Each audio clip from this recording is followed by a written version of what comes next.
Okay.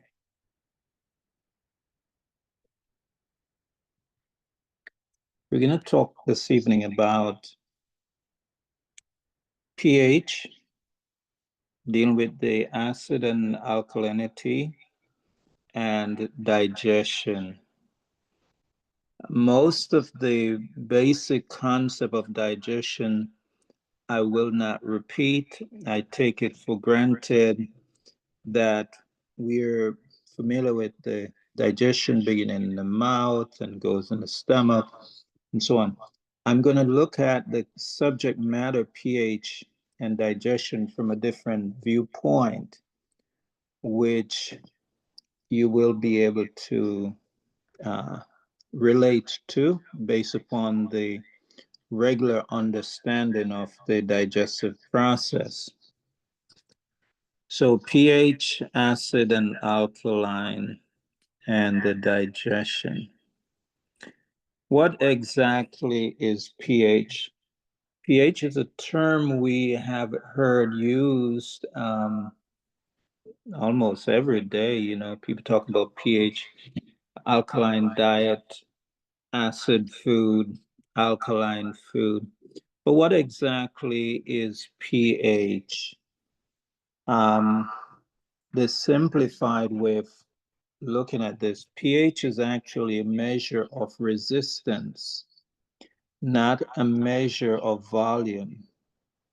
And I am going to explain what I mean by that. A measure of resistance and not a measure of volume. Well, let me say this. When we think about pH, there's a pH scale. We all learned that in chemistry class from 0, which is very acid, to through 14, which is the maximum on the pH scale, pretty alkaline. Within 7 being neutral, but within our bodies, we consider, based on scientific research, 6.40 to be the norm. That would be the perfect pH, looking at the urine as well as the saliva. All right. Same below 640, it would be acid. Above 640 would be alkaline. So once again, within the chemistry, normal chemistry, 7 is neutral. Within our bodies, in perfect health, 6.40 is our neutral point. All right, here is the scale once again. We have a couple of terms we use, which is acid, we call it cationic. Alkaline, we refer to as anionics. So if you hear me making mention of cations and anions, just try to remember I'm speaking of the acid being cationic and the anionic being alkaline. Pure sulfuric acid would be a pH of 0. You don't get more acid than that. And then we have pure calcium at 14. That you don't get more alkaline than that. So calcium on one end and sulfuric acid on the other end. You know, we've come across various charts in society, and if you notice, associated with various foods or item is a pH value. Um, they have 0 there for the sulfuric acid and the battery. But look at the stomach acid, which rightfully so is usually between 1 and 2 on the scale. That's pretty acid. Lemon, this chart, and several other charts I've looked at, says it's 2, and that's remarkable. and the stomach acid between 1 and 2. And I can say this at this moment, while you can use a lemon, chew on a lemon, drink a lemon juice, you can't do that with the stomach acid, hydrochloric acid. That would burn a hole through our bodies and until it gets to the bone where it can be neutralized. But I just thought this chart was quite interesting.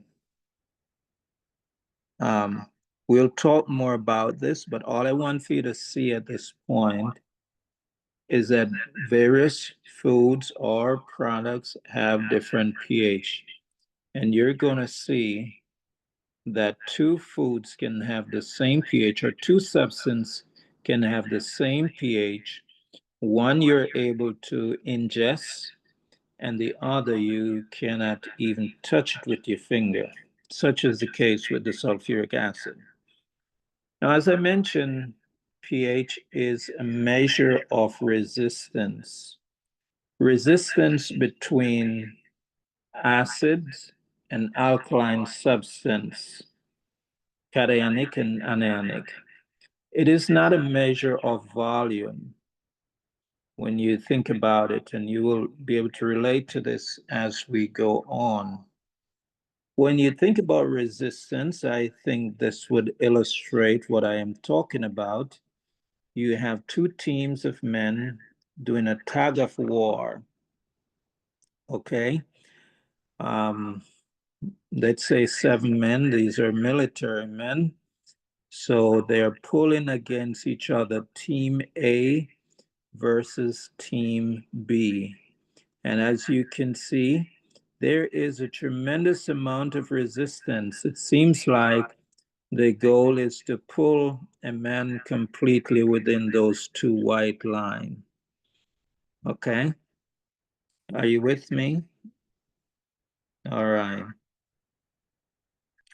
Now, let's, for comparison's sake, say that Team A represents 100 part acid.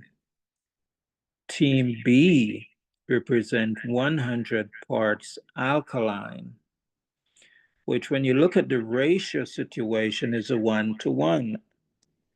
And 1-to-1, for illustrative purposes, let's say the value of that pH would be 6.40.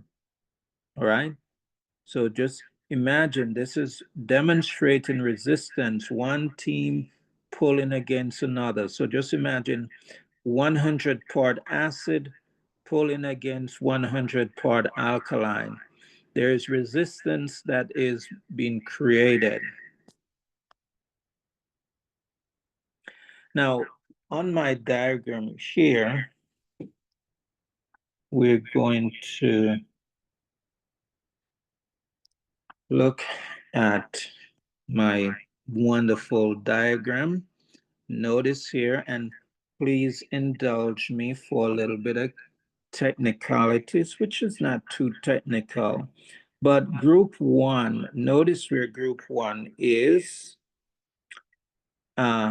acid. There's 100 part acid, 100 part alkaline. The ratio is a 1-to-1 ratio. The pH value is 640. All right. So even though there are different parts, acid from group to group, as you will see, in group 2, you have 1,000 part acid, 1,000 part alkaline. The ratio is still 1-to-1. The pH is still 640. Group 3, you have 50 acids, 50 alkaline. Ratio still 1-to-1. The pH is still 640. Now the group 4, we have 7 pulling against 7, ratio of 1-to-1. The pH value is 640. Now I need a response from you with this question. In which group, if I remove 5 parts alkaline from each of the group, in which one would the pH change the most, or the resistance change the most?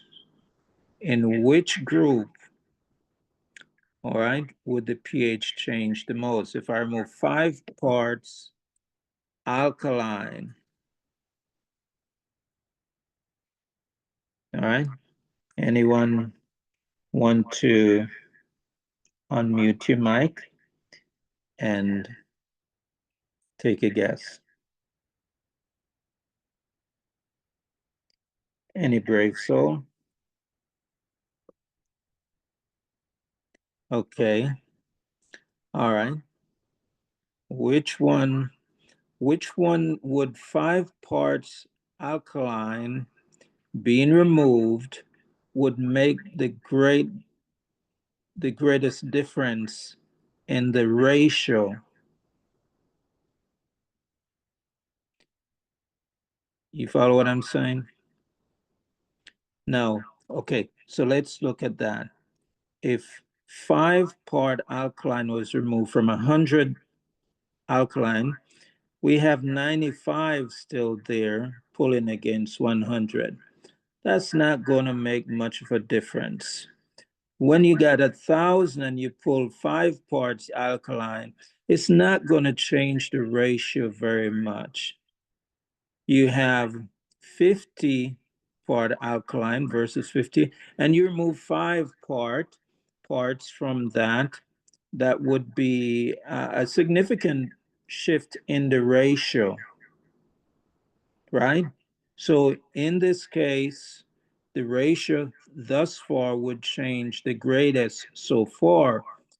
But when we remove 5-part alkaline from group 4, we see a tremendous difference in the ratio. That's over 50%. So right away, we're going to see that the acid group wins. So the pH is going to go very acid in a short period of time. And the reason is because the ratio changes the greatest when 5 parts alkaline is removed. And which one would it change the least?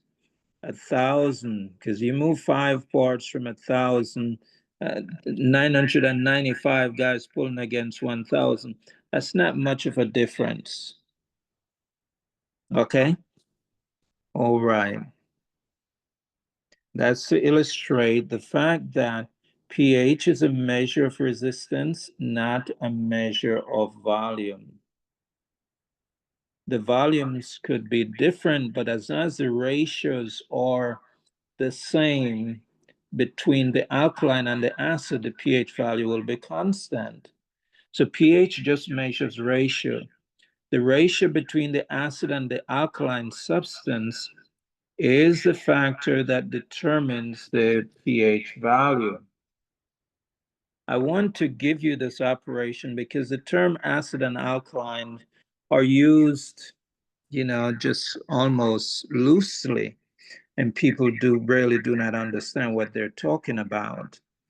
So some foods with pH of 2 are edible, as I mentioned earlier, but some are dangerous if eaten.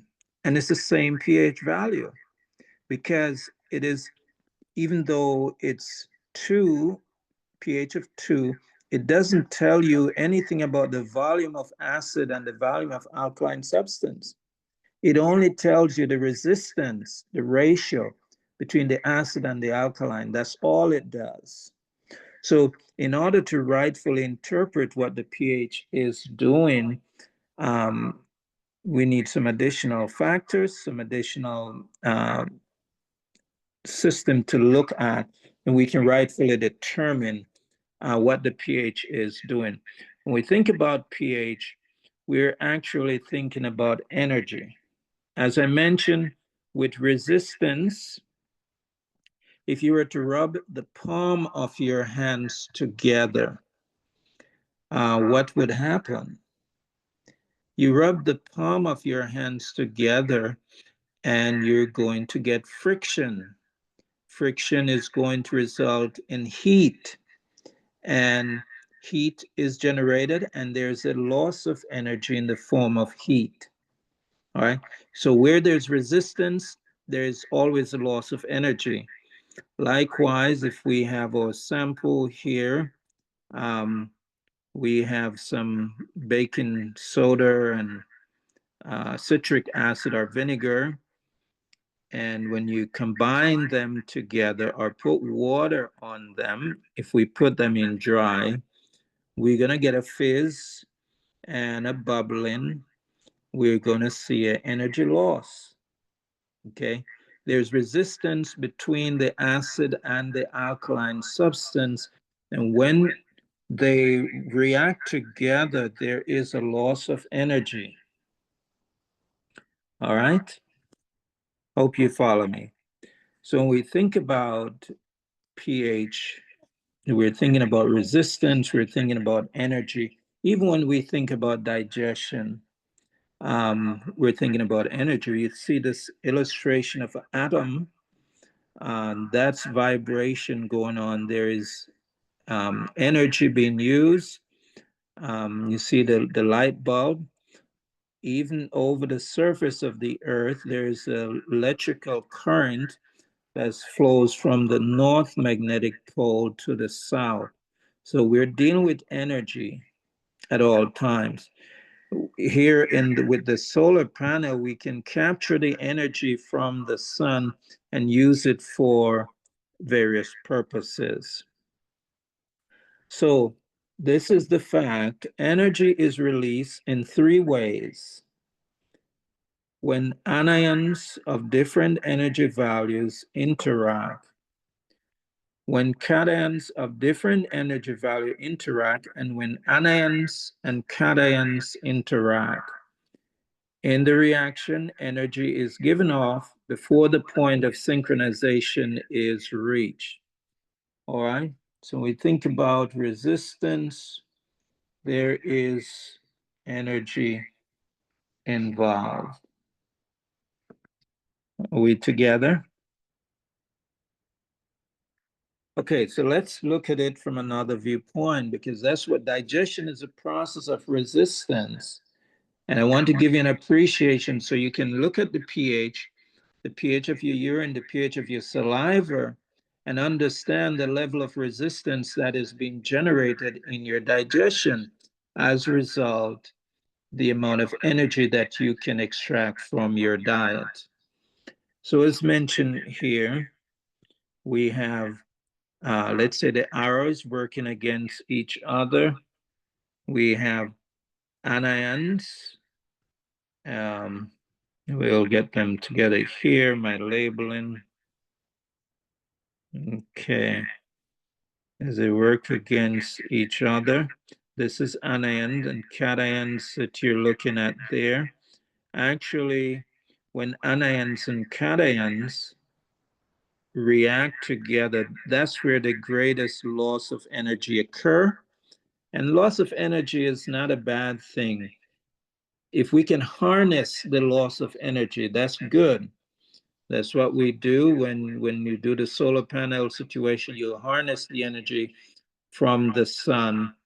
When we eat food, we harness the energy. Hopefully your digestion, your body is working well enough where it can harness this energy once it is released in digestion. And this brings us to a very important point, which may not be familiar to many people. We do not live off the food we eat, but instead off of the energy from the food we eat. Once again, we don't live off of the food that we eat, but we live off of the energy derived from the foods that are eaten. All right? So to let that sink in. So we eat the banana. We don't live off of that banana, But when that banana is chewed properly and it gets into the stomach, it reacts with the digestive juices, the hydrochloric acid, and energy is given off. That energy is carried to the liver. The rest of the banana goes on out. Okay. Now, so it's important to note that the more minerals in correct ratio within the body chemistry, the healthier a person will be. The more minerals in correct ratio within the body chemistry, the healthier the person will be. And your chief mineral, the mineral that's in abundance more than any other mineral, is calcium. So we think about the illustration I gave where we have 1,000-part alkaline and 1,000-part acid, and we remove 5-part alkaline from that ratio, and there is hardly any noticeable change, really.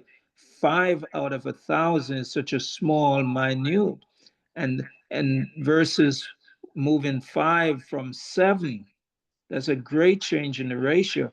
And right here, you can see how the healthier a person is, the more stable their numbers will be. The least changes will occur in their chemistry in relation to food eaten or to various activities performed.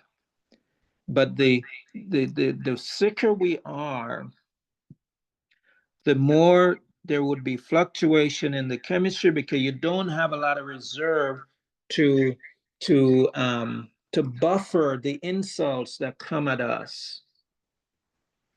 Okay, so we need to be concerned about not only the right amount of minerals in our bodies, in our diets, but also the correct ratio and kinds of nutrients. Too much of any thing can sometimes be detrimental. So that's why we need a variety. There are 250,000 different kinds of calcium divided into 7 different groups, 6 of which are necessary for biological life. So the wider our variety is in our diet, the more of those minerals and calciums will become available. There are calcium that are considered more acid because of the substances bind with calcium sulfate versus calcium carbonate or calcium gluconate. Whatever that calcium is bound with influence the action of that particular calcium. Okay. Once again, if it sounds like we're in chemistry class, I didn't mean to put you through chemistry, but I like to give you the the substance so you can use this and see through what people speak about when they speak about, let's say, pH. All right. Now, this is another diagram in which we have at the top is pH of 14. At the bottom, we have acid 0. All right. So as the pH increases towards 14, the resistance increases. We're looking at anions and cations vibrating. As a substance becomes more alkaline, the vibration decreases, the resistance to the flow of energy increases, whereby as it goes towards acid, resistance decreases and energy travels much faster. The electron speed is much faster as you go towards 0, 0 on the scale, and it gets much slower as we go up the scale towards 14. And this is why at pH 14, it's a non-conductor of electrical energy. whereby the greatest conduct, as you go more acid, you have an increased amount of conductivity because energy travels much faster in an acid medium than it does in an alkaline medium. And this may be why some people are quick to say, get your body alkaline, because when you're alkaline, you're not going to lose energy, you get well, and you get over your cancer, and so on and so forth. There is some partial truth to the fact that the more alkaline you go, the slower the loss of energy. The more acid you go, the greater the loss of energy. All right. So resistance is created between the gastric juice and the foods that we eat. This is where we're going to relate it now to the digestion. There has to be resistance. Digestion is a process of resistance between the alkaline and the acid substance in our diet. Again, we have this pH chart. Notice the stomach pH, the hydrochloric acid during digestion should be between 1 and 2. Vinegar is considered a 2. Orange juice, look at orange juice at 3 on the acid scale. And the reason why this is, you don't have to be so afraid, is because pH of 3.0 or 2.0 in and of themselves are not measurement of how much concentration of acid. It is a measure of the ratio. You can have 2-part acid and 1-part alkaline substance, and you get a pH of, let's say, 5.4. And you can have another different substance with the same ratio, let's say 10, and what was my first illustration? 2, let's use this one. 5-part acid, 10-part alkaline. Let's say the pH we get is 5.5. And now in another example, we can have a pH of 50-part alkaline and 25-part acid, and the pH would still be 5.5 because it's not measuring volume. All it's measuring is the resistance between the acid and the alkaline substance. So when you see pH, when you think about pH, think about resistance between acid and alkaline substance. Okay. All right, let's look at our chart here once again. As mentioned earlier, we have from 0 to 7 neutral at 7, 14 as the maximum alkaline scale. But within the body, we have 640 as our neutral acid and alkaline, just like we mentioned before. And we mentioned acid is cationic, alkaline is anionic. When we look at this with the foods now, all foods are cationic except one, which is fresh squeezed lemon.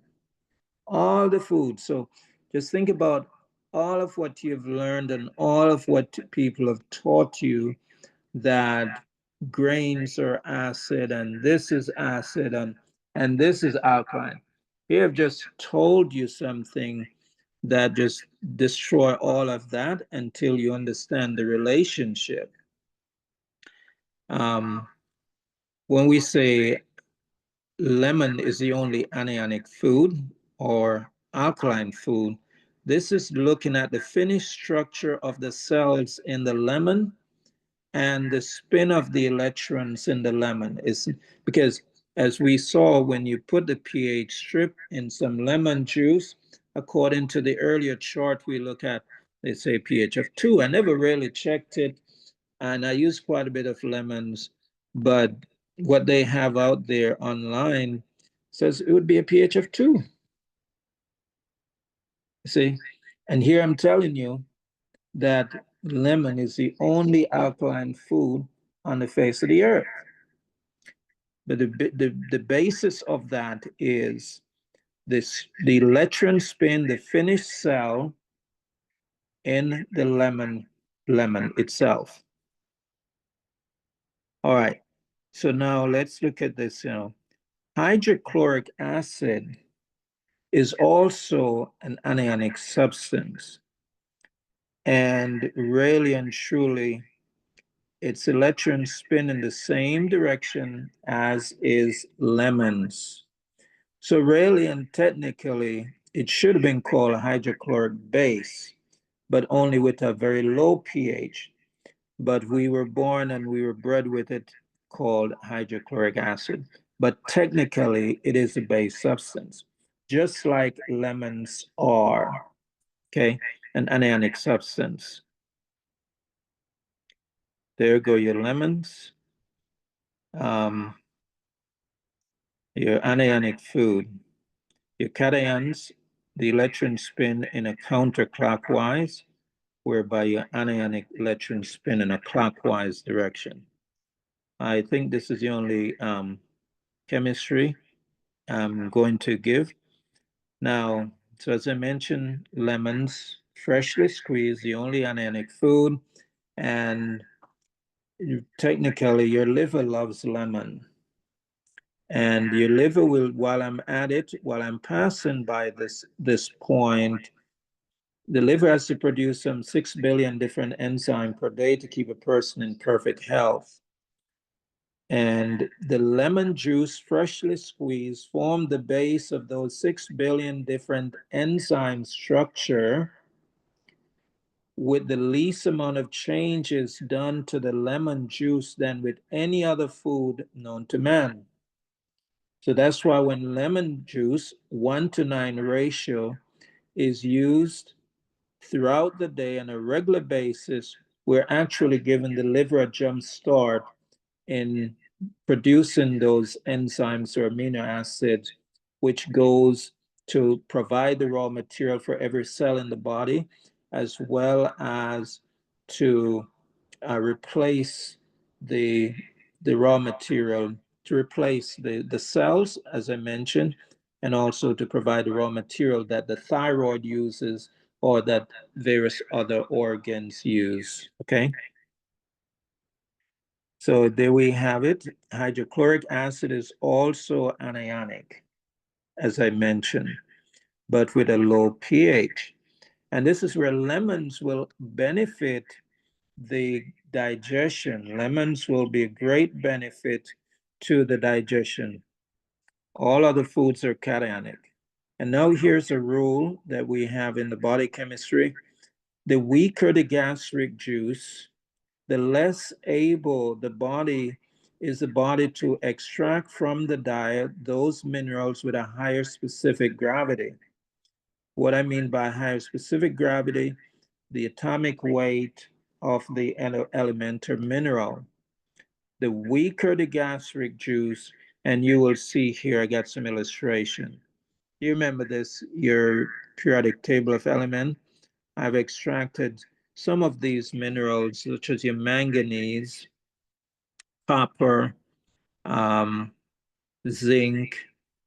These are some of your heavier mineral, have a higher specific gravity, and require a stronger gastric juice.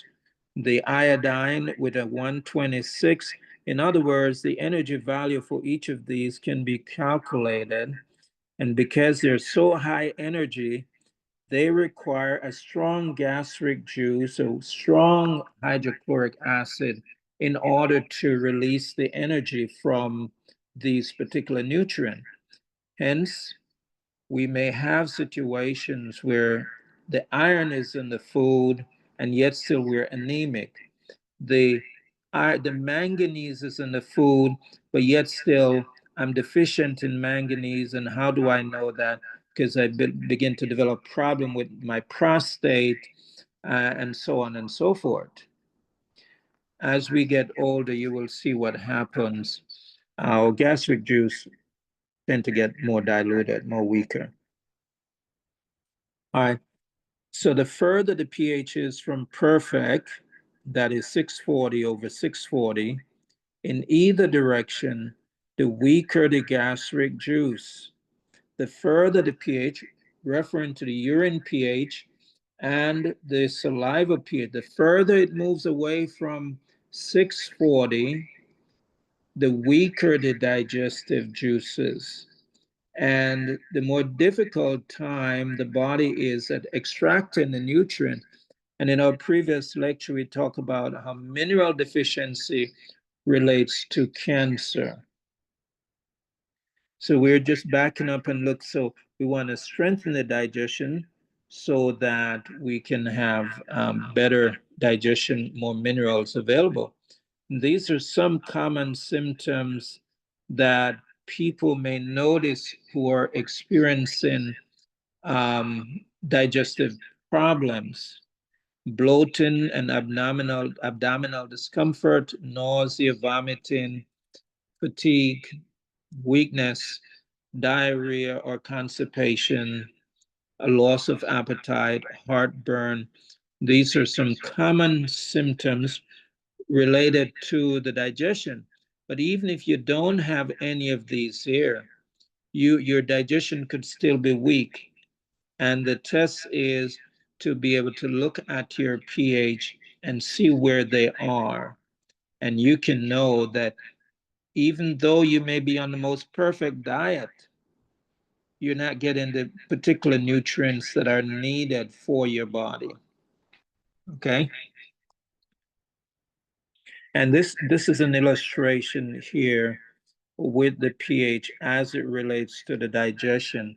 In this first example, example number 1, we have, this is 7.5 is referring to the sugar, that is the refractive index of the urine, which we call sugar. But our focus is on the pH. 5.2 is the urine pH over 5.40, the saliva pH. At this point, the, the, the digestion is very weak, very diluted.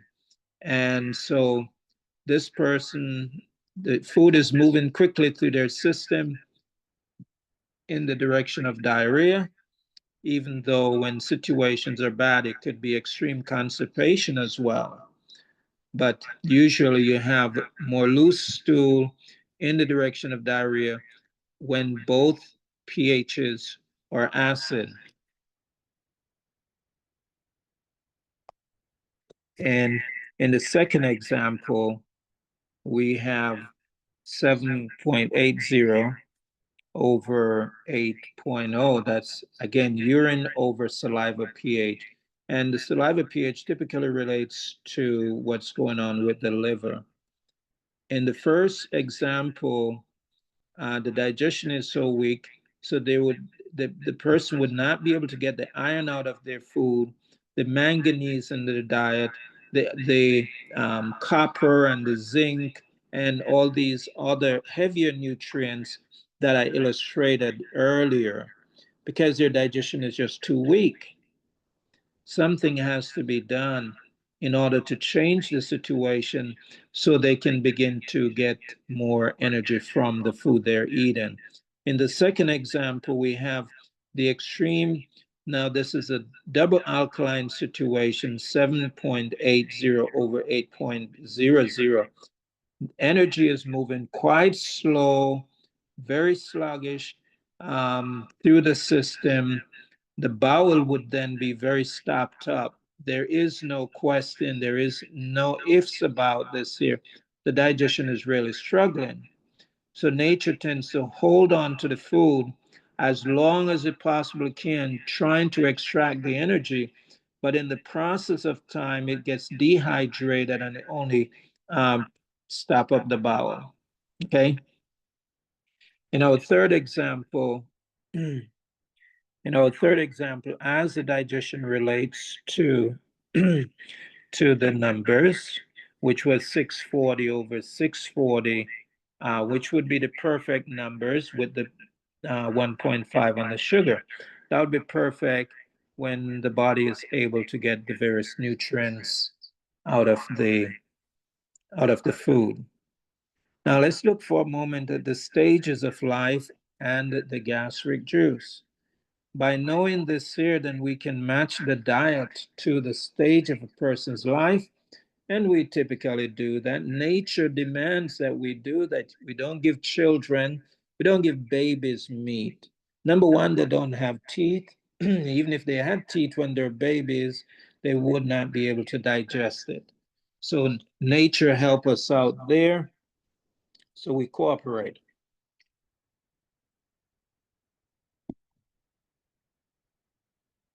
All right. And we'll look at some more the children's situation. Okay. Now, when we consider the energy loss factor, even if we started with perfect pH, 640 over 640, usually this is the normal direction in which our pH will drift, barring any trauma that may occur in our lives, such as an accident which caused all of a sudden a great loss of energy. Barring all those unusual situations, the normal drift of the chemistry of the pH is usually uh, alkaline over alkaline, then acid over alkaline, then alkaline over acid, and then acid over acid. And true to what everybody always say, when you get acid, you're losing a lot of energy.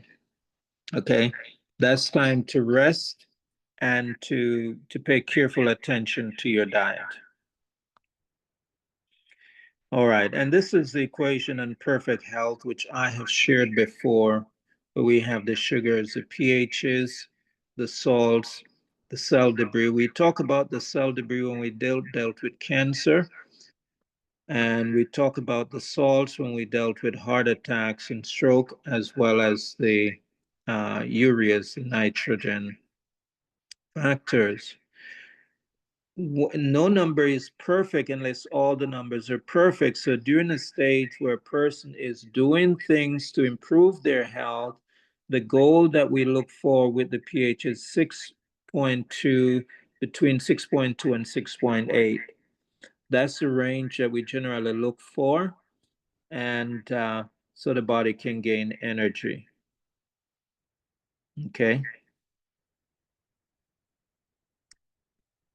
All right, now, so let's consider um, the kind of foods. There are some food that are easier to digest, which the easiest would be a lemon because it's anionic. Um, it's easy to get the energy from it, and and then we have the food that are hardest to digest, which is meat, cheese, nuts, and so on. And based upon where we are with our chemistry, we want to be able to match the diet with our health. Okay.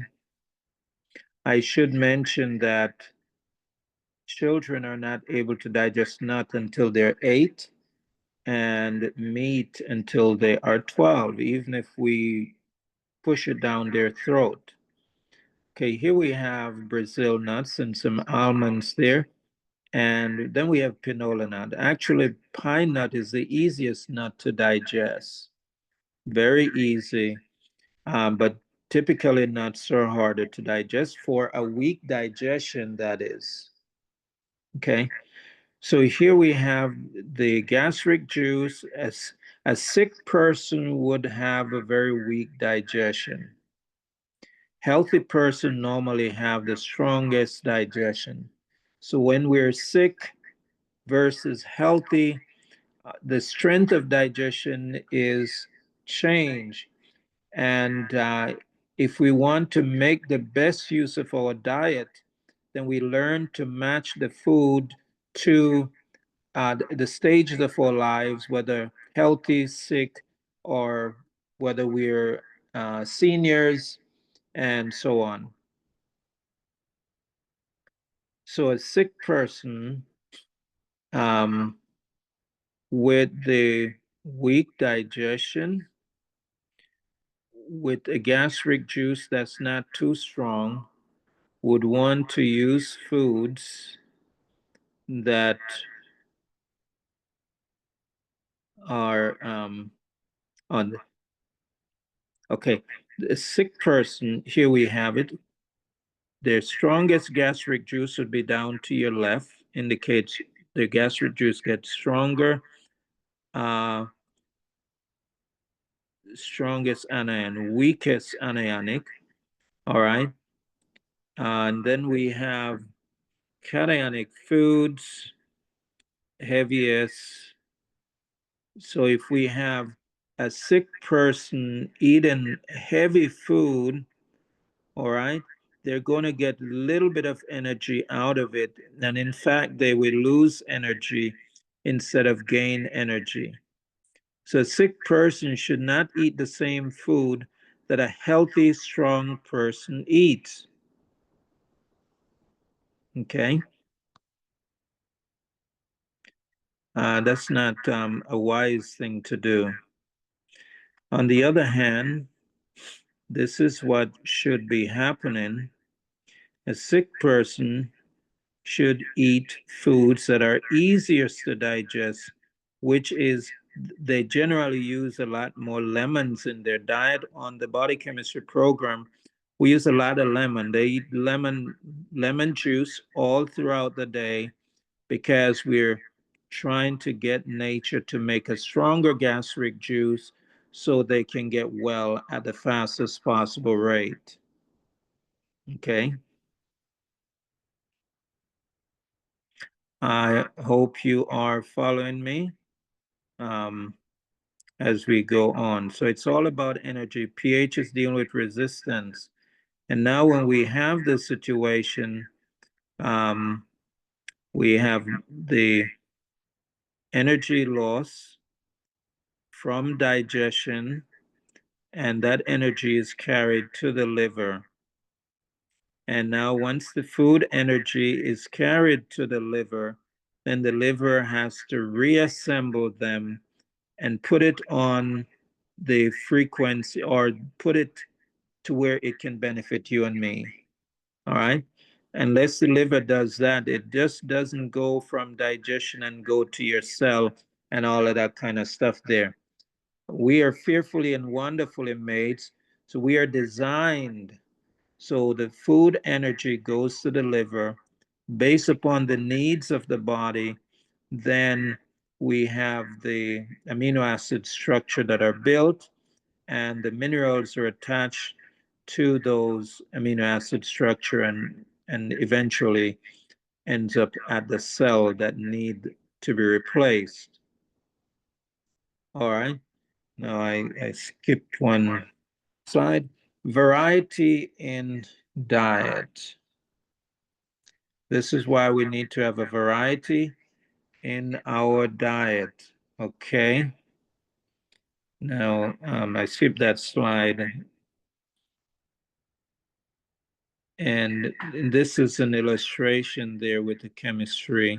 Again, we have the situation there, 5.07, which would be like 5.1 round up over 7.1. In these instances here, there'll be a lot of bloatedness in the abdomen, the stomach. When you have acid over alkaline in the pH situation there, and especially when the sugars are low instead of high, because with the low sugar and this kind of a pH arrangement, acid over alkaline, often there is bloatedness and gas in the abdomen, in the stomach, because the temperature is not the right temperature, and they're just not digesting their food. So over a period of time, you can see how when the digestion is undermined, you can see how even with good intention and perhaps even a perfect diet, you can still continue to lose energy and get sicker and sicker and sicker until our reserve energy falls low enough. Then our medical doctor diagnoses us with one condition or another, and we become surprised. A lot of times, too, because we're eating foods, not to mention that, foods that doesn't really have the nutrient. We all eat out of the box stores, and we don't get the right nutrients. All right. So once again, as we continue, we are soon to bring it to uh, this particular talk is going to be several because I'm dealing with the basic structure, the chemistry, and the layout. So here we have another example, 4.9 over 5.0. That again, that's very acid. So being that very acid, okay, this person would not have very much buffer to handle the insults and the stresses of life. Their calciums would be low, not simply by virtue of only these numbers, but by virtue of other factors. But if these numbers were true, it would be low. And so nature would have to be pulling minerals from the bony structure of the body to keep the blood normal, to supply the needs of the body. And in the process, then the bone end up losing minerals. The bone end up losing minerals and nutrients, and it is a domino effect of things. We have to be able to strengthen the gastric juice, to take the time to rest, and so we can strengthen the gastric juice. Taking the right mineral is key, and the person who is pretty acid, then they would normally be very deficient in vitamin D in addition to the calcium. The more deficient they are, then the more they would have leg cramps, aching bone, the blood looks terrible, the brain fails to function because the brain is losing too much energy, oxygen deficiency, and a host of other things, including potassium. Okay. All right. In this example, as I mentioned earlier, there's still nutritional deficiency. Only thing this time person is very constipated. And even on all the fiber, you can throw all the fiber at them. And it still won't change that situation. You see what I'm saying? You can throw the fiber at them until the end of time. Okay. There's things that are needed. They need the right kind of calcium to change that chemistry. The persons with such an alkaline pH can use lots of vitamin C, regular straight ascorbic acid vitamin C to help to lower. And this typically persons what changes the situation because if their digestion is this poor, their bowels will be very stopped up and they can do very well with some good colonics, and usually that in and of itself will help to change, relieve the pressure in the digestive organs, and the numbers will begin to come down. All right, we mentioned that. I am going to give you opportunity to ask question. Once again, pH is a measure of resistance, not a measure of volumes. And where the pHs are a great indicator as to whether your diet is working favorably for you.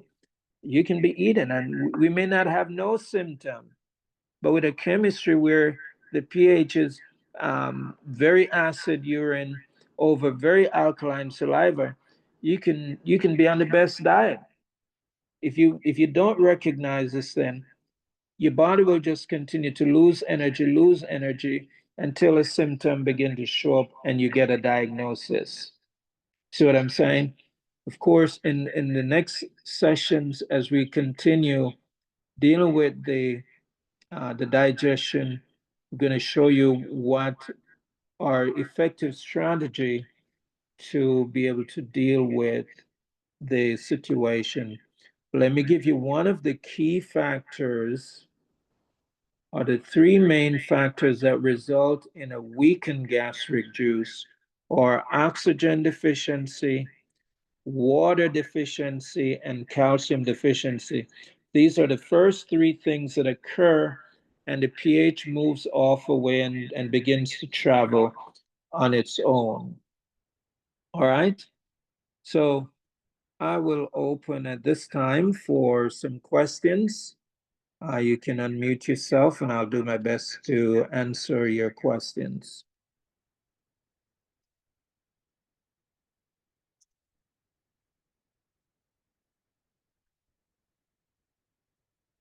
All right.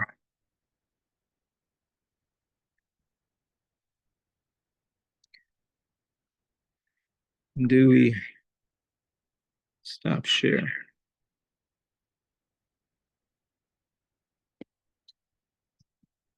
Do we have some?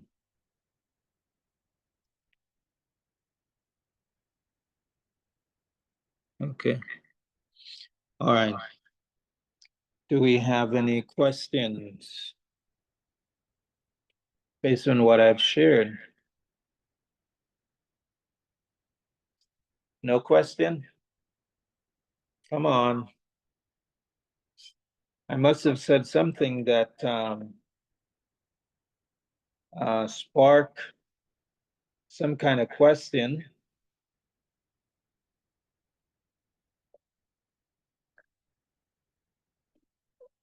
Okay.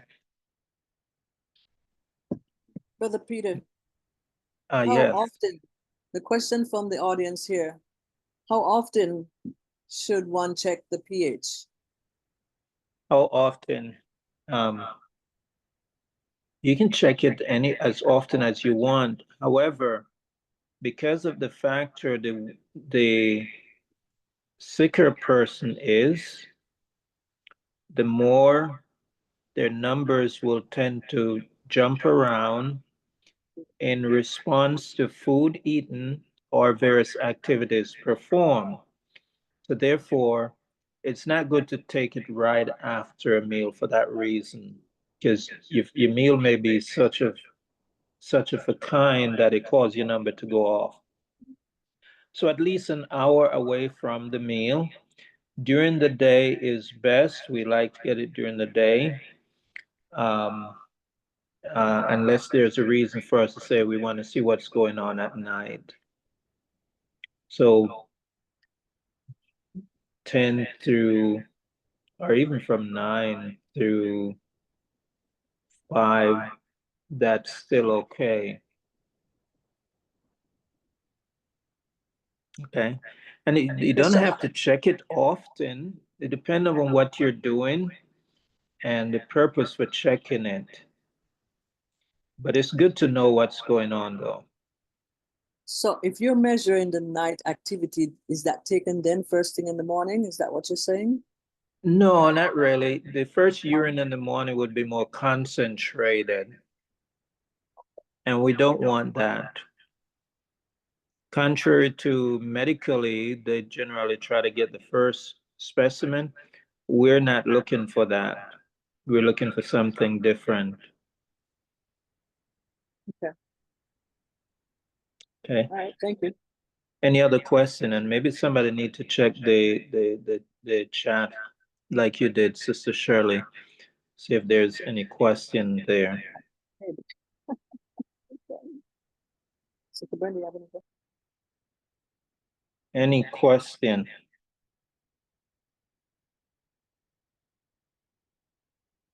Okay, no more question. Go ahead. Some of this, You gotta get this close.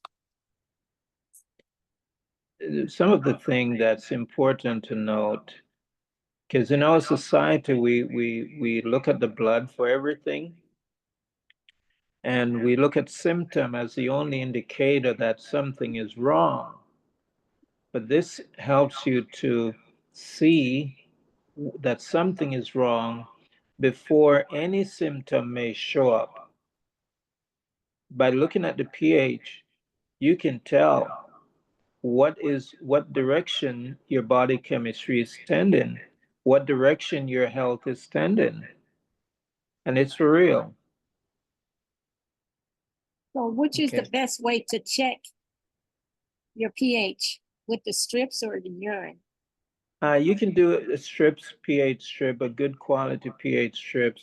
You check the urine and the saliva. Generally, check them at the same time. And let's say you're checking your pH. It's a good idea if you check it close to the same time each day.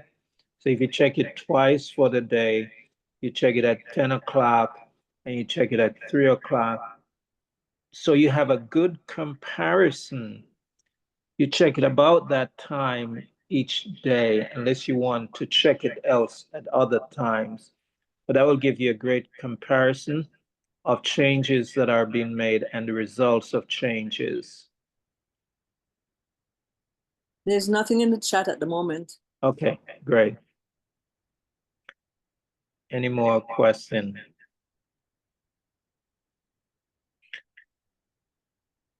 Okay, there's no more question.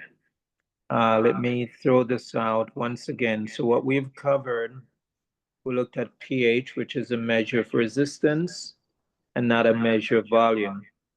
And because of this here, you can have two substances that have low pH.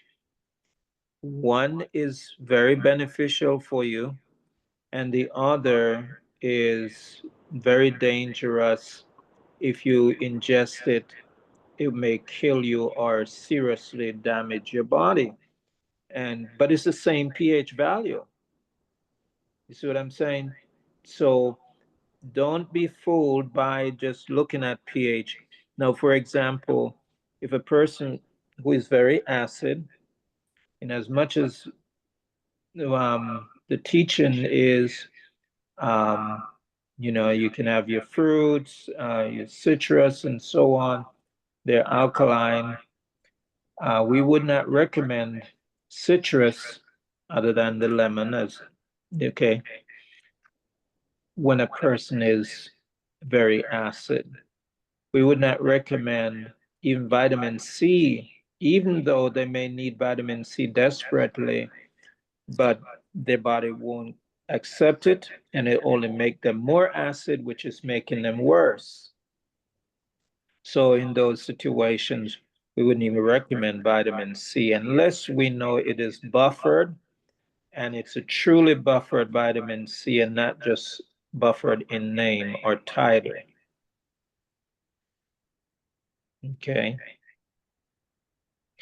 The key is when it comes on to the lemon, lemons, we use lemon in a 1:9 ratio, 1 part water, 1 part lemon juice, and 9 part water.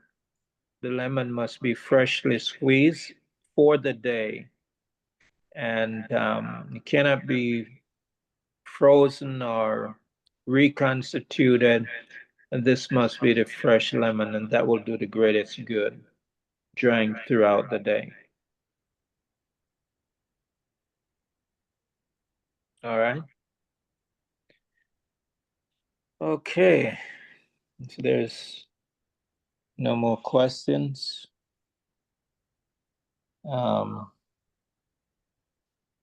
We will end our discussion. And we will do this presentation again. We generally do this once per month. So I have a question. Okay, all right. Go Can right you ahead. look at a person and tell that they are acidic? Their acid level is high. And what are the symptoms or clues that you could tell? Well, generally, we don't try to look at a person. I don't know of a way to look at them and just tell that they're acid, because it would technically be a guess. pH strips are very inexpensive these days, where anyone can obtain pH strips from your health food store. And instead of guessing, you can just check the pH. However, if someone says, I'm having leg cramps, aching bones, or bone mineral loss, then those are indicators that they are acid for sure.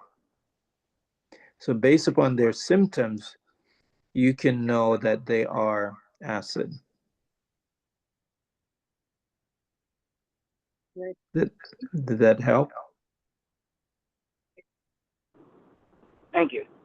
Mm-hmm. Brother Peter, the question is there liquid to check the pH rather than the strips, like drops or something? Yeah, there are liquid drops, color reagents that can be used to check the pH.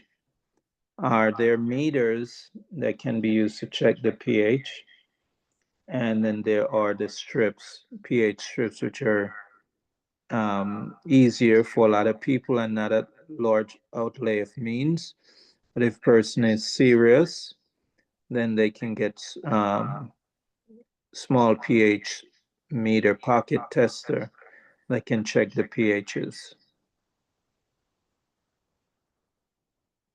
So yes, there are liquids. Okay, thanks. Wanda, any Okay. question? Just Wanda? Any more questions?